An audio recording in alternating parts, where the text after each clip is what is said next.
the greatest danger isn't being alone. It is refusing to walk away from people who truly destroy you. In the town of Umudara, people believed that a child could grow without shoes, without meat, and without electricity, but never without an advice. Advice was as common as dust. Everybody gave it. The women selling tomatoes gave advice. The men repairing bicycles gave advice. Even the old drunkard who spent every afternoon sleeping beside the market gutters would wake up long enough to advise somebody before returning to his important work of snoring. It was in this town that Amara was born. Her mother would always say that she arrived in the world looking very angry. The nurse slapped her to make her cry. Mama would tell all visitors, laughing. This girl looked at the nurse as if she wanted to report her to the police. The visitors will laugh, and Amara would roll her eyes. Her mother told the story so many times that even the lizard living behind their kitchen window could probably recite it. The family lived in a small compound owned by a landlord called Pa Ezekiel. The man was famous for two things: his stubbornness and his big stomach. Nobody knew which one was bigger. Whenever tenants complained about leaking roofs, he would rub his stomach thoughtfully and say, "Rain is a blessing from God. Why are you people rejecting blessing?" And if somebody complained about broken pipes, he would say, "Water is blessing. Be grateful." If a tenant threatened to leave, he would say, "There are many people looking for houses." And then he would laugh so hard that his stomach shook like a bowl of jelly. Amara grew up surrounded by such characters. Life was not perfect, yet it was happy. Her father, Mr. Chuka, worked at a bank. He was not rich, though he behaved as if he owned 3 oil companies and half of Lagos. Every morning, he stood before the mirror for nearly 30 minutes adjusting his tie. Sometimes, little Amara would stand beside him and say to him, "Daddy, why are you looking at yourself again?" He would smile. "I am checking if I am still handsome." She would nod seriously. "Are you?" "Of course." Then she would stare at him for a moment. "I think you need another check." Her father would chase her around the sitting room while she laughed until tears rolled down her cheeks. Those were good old days. The family ate together, prayed together, and laughed together. Every Friday evening, Mr. Chuka brought meat pies home. The children could hear his car before he even entered the compound. Immediately, they would begin shouting, "Daddy is back! Daddy brought meat pies! Daddy brought meat pies!" Nobody announced Daddy, but the meat pies announced him. For many years, Amara believed that happiness would last forever. Children often think that way. They think every good thing is permanent. They think parents would be unbreakable. They always think that homes cannot collapse. They think love is forever. Then life teaches them otherwise. The first sign of trouble came quietly. Her father began coming home late. At first, nobody paid attention. Work was busy. Banks were demanding. Money was difficult. Those explanations sounded reasonable. Then the late nights became normal. Soon he stopped eating dinner with the family. He stopped laughing, stopped telling stories, and also stopped bringing meat pies home. That last offense was particularly serious in the eyes of the children. One evening, Amara sat at the dining table, staring at an empty plate. Mama, yes? Has Daddy forgotten the road to the bakery? Her mother tried to laugh. Eat your food. I'm serious. I say eat your food. Maybe we should draw a map for him. Her younger sister burst into laugh. Even their mother smiled. Yet, beneath that smile, lived worry. The worry grew larger each passing month. Arguments began appearing in the house like unwanted visitors. At first, the children heard whispers behind closed doors. Then, the whispers became conversations, and the conversations became shouting.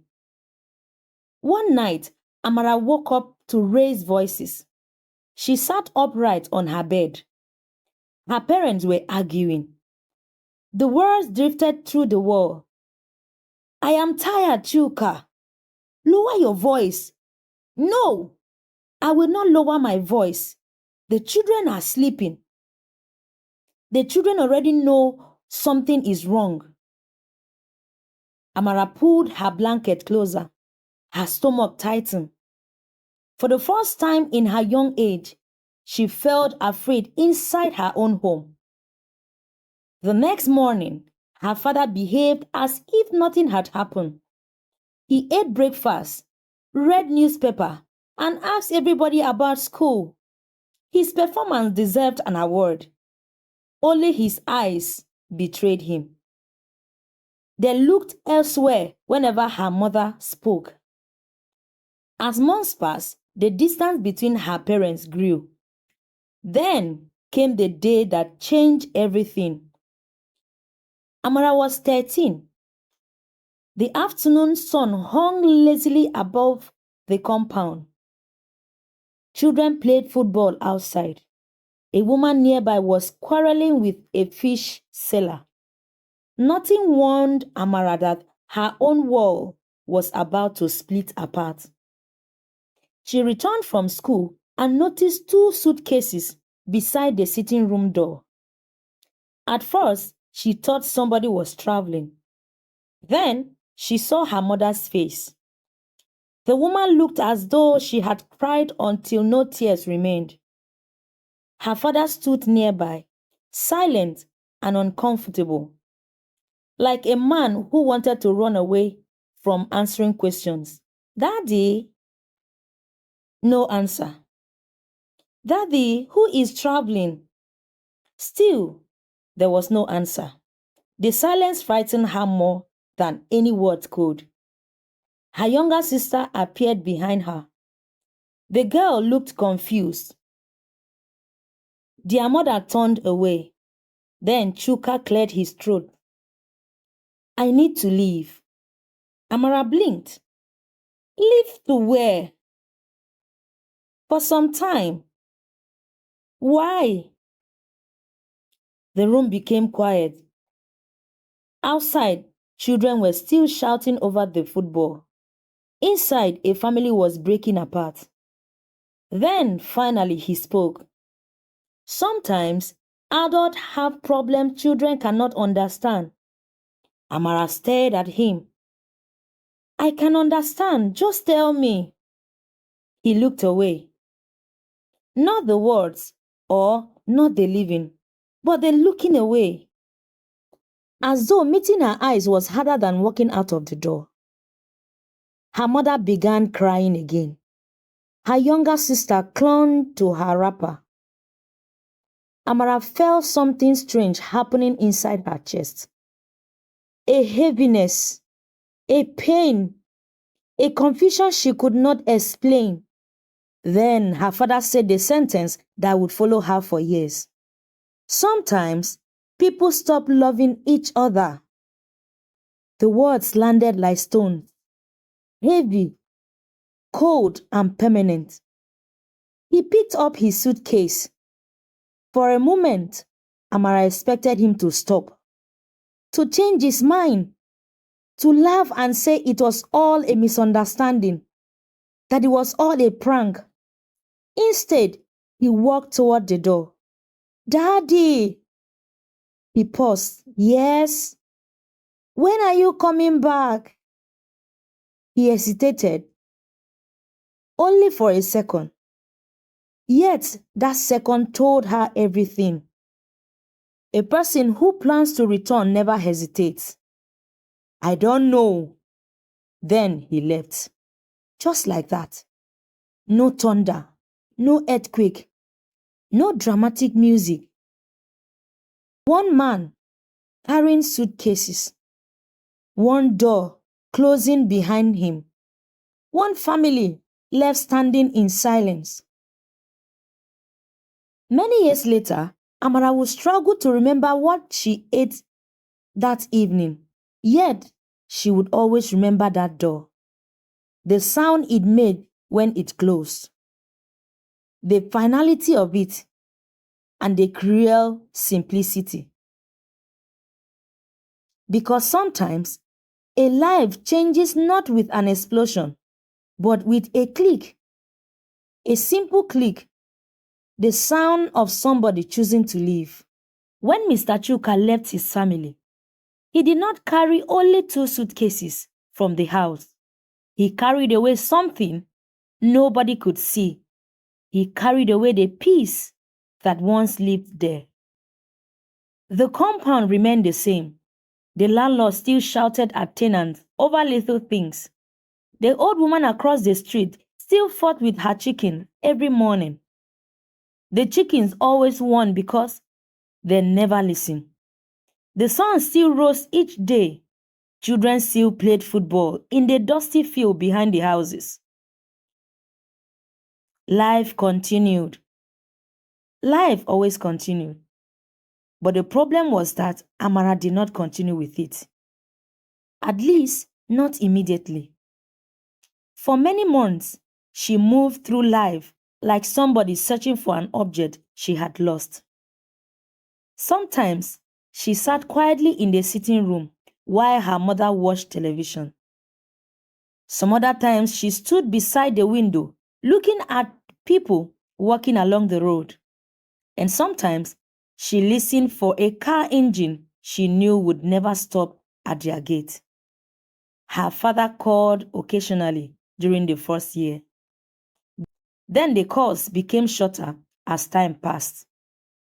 Soon, they became as rare as snow in Africa. Whenever the telephone rang, Hope would jump inside her chest like a goat escaping from a broken fence.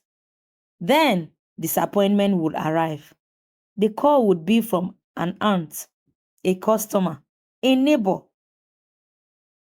anybody except the person she wanted. One evening, her younger sister asked a question during dinner.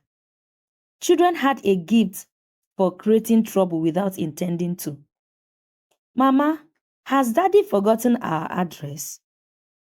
Their mother almost choked on her food. Amara laughed despite herself. The little girl continued, I am serious. Maybe somebody should remind him. The comment was funny, but it was also painful. That was how life became in their house. People laughed often. People cried often. And sometimes both happened on the same day. And as years passed, Amara learned to hide her sadness. She became good at it. Too good. She laughed when expected, smiled when necessary, and answered questions politely. Nobody knew that every forgotten birthday felt like another small wound. Nobody knew that every Father's Day celebration at school felt like punishment. Whenever teachers asked students to write essay about their fathers, Amara felt as though she had been given an impossible assignment. What exactly was she supposed to write? My father exists somewhere on earth. The exact location remains a mystery. Is that what she is supposed to write? Life became easier when she entered senior secondary school. She grew taller. more confident, and more beautiful. By the age of 17, she attracted attention everywhere she went. Old women praised her appearances. Young men stared openly. Some nearly walked into gutters because they were busy looking at her. One afternoon, a boy riding a bicycle turned his head to watch her pass. The bicycle entered a drainage ditch. The boy entered the drainage ditch with it. Amara laughed so hard that she nearly fell down. The boy emerged covered in mud. Instead of feeling embarrassed, he shouted proudly, "It was worth it!" His friends laughed for 3 days. Stories traveled quickly in Umudara. By the end of the week, even the women selling roasted corn knew about the accident. Such was village life. Nothing remained a secret. It was during this period that Daniel entered her life. Daniel attended a nearby school. He was handsome, in the way young boys like to be handsome. His hair was always neat. His shoes were always polished. And his smiles appeared to have received special training. Girls admired him. Boys copied him. Teachers tolerated him even when they should not have. The first time he spoke to Amara happened outside a stationery shop. She had gone there to buy exercise books.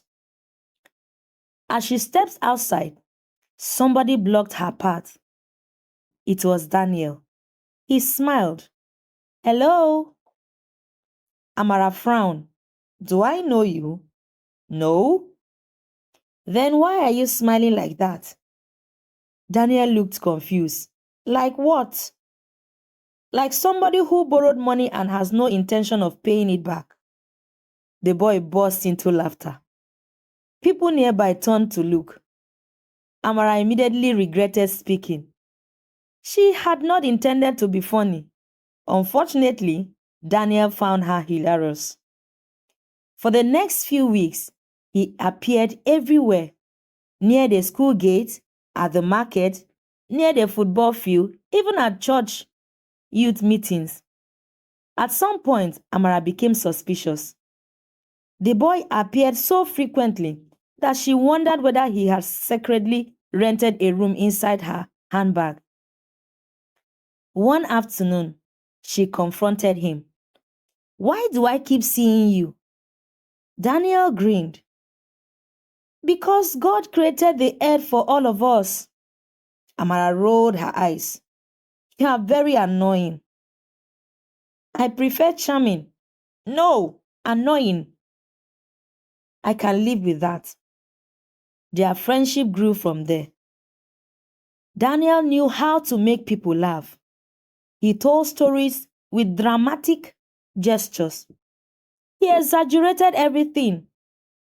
If he saw two goats fighting, he would describe the event as though it were an international boxing match.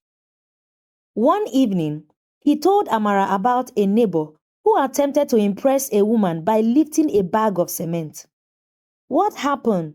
she asked. "The cement won." Amara laughed until tears formed in her eyes. Daniel smiled. The sound of her laughter pleased him. Slowly, he became part of her daily routine. They talked after school, exchanged messages, shared jokes, discussed dreams. For the first time since her father left, somebody made her feel important. That feeling was dangerous. People often underestimate the power of attention. A thirsty person values water more than somebody standing beside a river. Amara had spent years feeling unwanted. Now, somebody wanted her. The experience felt wonderful. One Saturday afternoon, they sat beneath a large mango tree near the football field. Children chased one another across a dusty ground. Daniel seemed nervous, very nervous. His usual confidence had disappeared. He cleared his throat. Finally, Amara became irritated. If you have swallowed a chicken bone, please say so. Daniel laughed. I need to tell you something. Then tell me. He looked away briefly. Then, back to her again. I like you. The words hung between them.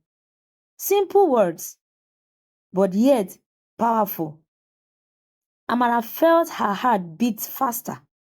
Nobody had ever said that to her before. Not like this. And not sincerely. Not while looking directly into her eyes.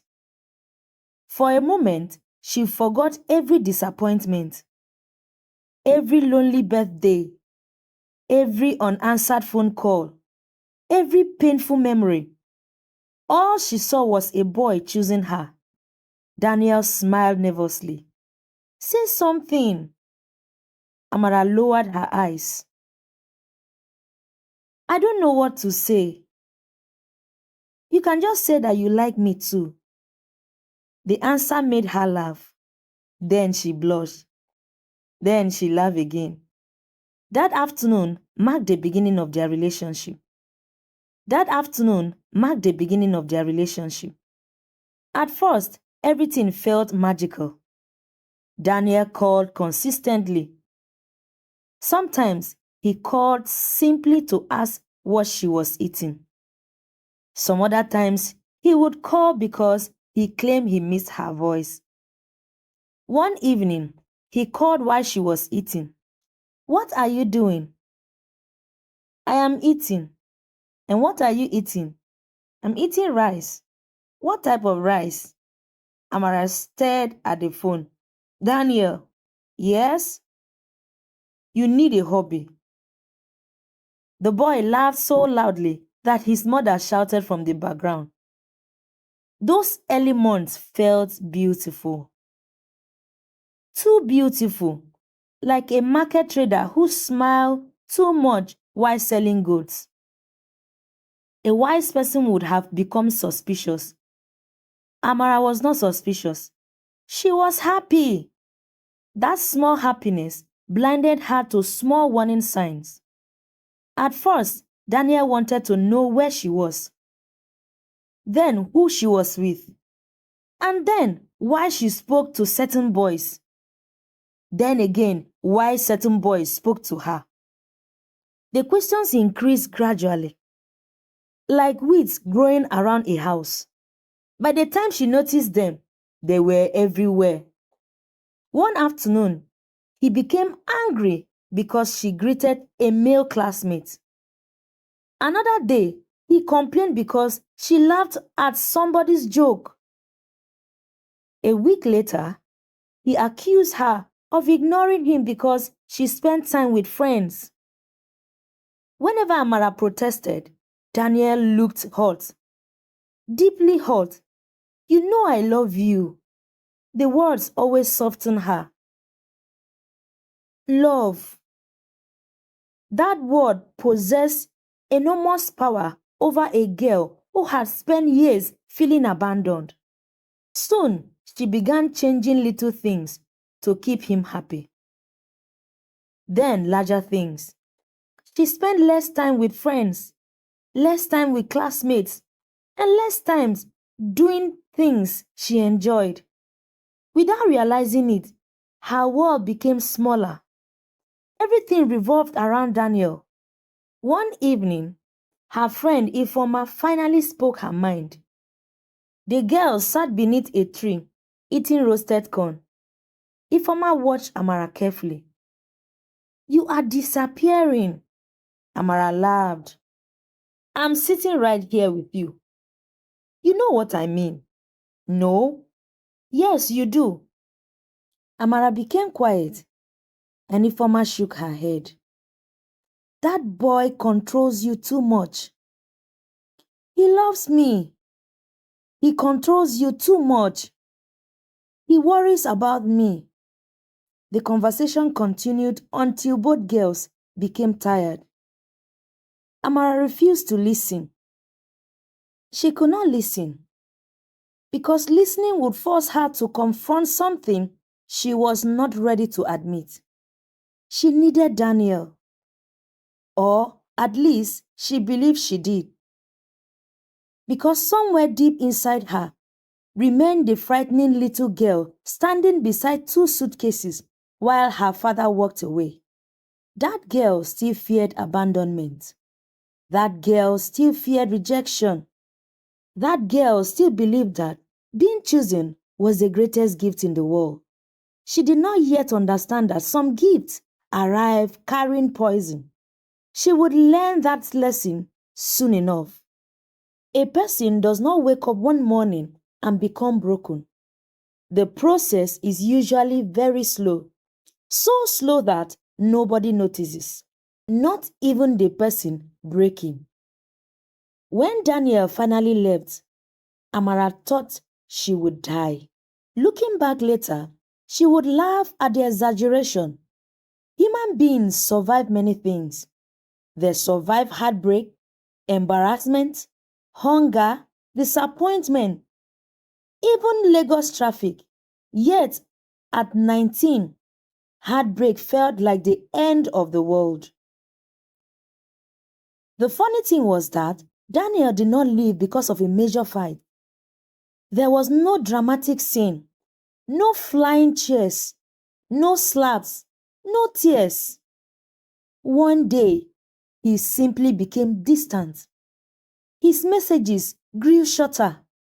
His calls became fewer. His excuses multiplied. Soon, he disappeared for days without explanation.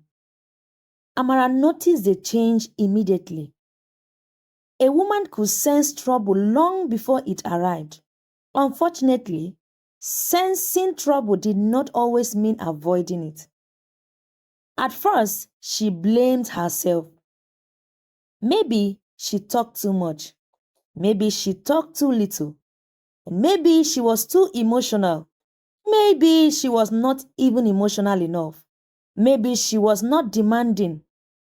Maybe she was too boring.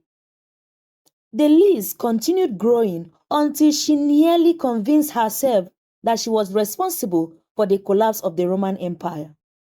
Then, one afternoon, the truth arrived. She was returning from a lecture hall when she saw Daniel standing near the school cafeteria. A girl stood beside him. They were laughing, the kind of laughter that belonged to people who enjoyed each other's company. At first, Amara smiled. Perhaps it was his cousin. Perhaps it was his sister. Perhaps. Then the girl kissed him. The smile vanished. The world suddenly felt so quiet. She stood frozen. Daniel looked up. Their eyes met. For a moment, he appeared shocked, then embarrassed, then annoyed. Not guilty, not remorseful, annoyed. As though she had interrupted something important. Amara could not remember how she reached home that day. The journey disappeared from her memory. Only the pain remained. When Daniel finally called that evening, she answered immediately. She hated herself for answering immediately. Still, she answered. Who is she? Then there was a silence. Daniel, I say, who is she? Another silence followed. Then he sighed. The sigh irritated her more than the betrayal. People sigh when discussing minor inconveniences, not when destroying somebody's heart. I was going to tell you. Tell me what? Things have changed. The words hit harder than the slap. Things have changed. Such a simple sentence, such a cruel one. What does that even mean? It means we have moved on. Amara laughed. The laugh frightened even her. It sounded broken. Move on? No. Explain it properly. His voice hardened. I don't want this relationship anymore. The conversation ended soon afterward. Amara sat on her bed, staring at the wall. The room felt smaller. The air felt heavier, and the pain felt familiar. That was what frightened her most. It felt familiar. The same abandonment, the same rejection, the same feeling she experienced when her father walked away. The same question returned.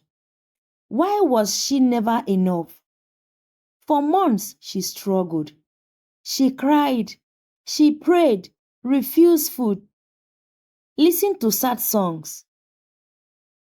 One evening, Mama entered her room carrying a tray of food. The woman placed it on the table.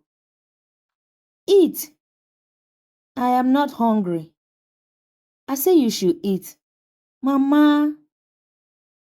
Amara, if heartbreak could kill people, the whole world would have been empty. Despite herself, Amara smiled. Her mother sat beside her. When your father left, I thought my life had ended. The room became quiet. They rarely discussed him.